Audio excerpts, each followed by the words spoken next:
மசில்ஸுக்கு காரகம் யாரு அப்படின்னு சொன்னீங்கன்னா செவ்வாய் தான் சார்.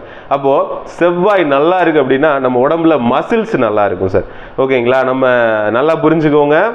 இந்த காரகங்கள் ரொம்ப முக்கியம். எப்படி நான் வீடியோவில் சொன்ன மாதிரி தலையிலிருந்து கால் வரைக்கும் உங்க உடம்புல இருக்கக்கூடிய நோய்கள் பூராத்தி சொல்லிடுவேங்க அப்படின்னு சொல்லி ஏன் சொன்னேன் அப்படின்னா, இந்த கிரகங்கள் இருக்கிற இடத்த வச்சு தான் நான் அதை டிசைட் பண்றேன். சரி பண்றோம். ஓகேங்களா? இப்போ செவ்வாய் தசைக்கு காரகன். ஓகேங்களா? நல்ல மசில்ஸ் இருப்பாங்க இல்லைங்களா? அந்த மாதிரி விஷயங்கள். இப்போ வேலைகளை பார்ப்போம். செவ்வாய் நல்லா இருந்துச்சுன்னா என்ன மாதிரியான வேலைகள்லாம் தைரியமா செய்யக்கூடிய அனைத்து வேலைகளையுமே இந்த செவ்வாய் எடுத்து செய்யணும். துணிஞ்சு செய்வாங்க. ஓகேங்களா? போலீஸ் ஆகலாமா? போலீஸ் வேலை, டிரைவர் வேலைக்கு முக்கியமா செவ்வாய் நல்லா இருக்கணும் சார். நம்ம எல்லாரும் நினைக்கிறோம் டிரைவர் என்ன டிரைவருக்கு இதுக்கு என்னன்னு சாவை நேருக்கு நேராக பார்க்குற ஒரே பர்சன்ஸ் அவங்க தான். ஸோ செவ்வாய் நல்லா இருந்தால் மட்டும்தான் அவங்க டிரைவர் ஆக முடியும். நான் நிறைய ஜாதகங்களில் பார்த்துருக்கேன்.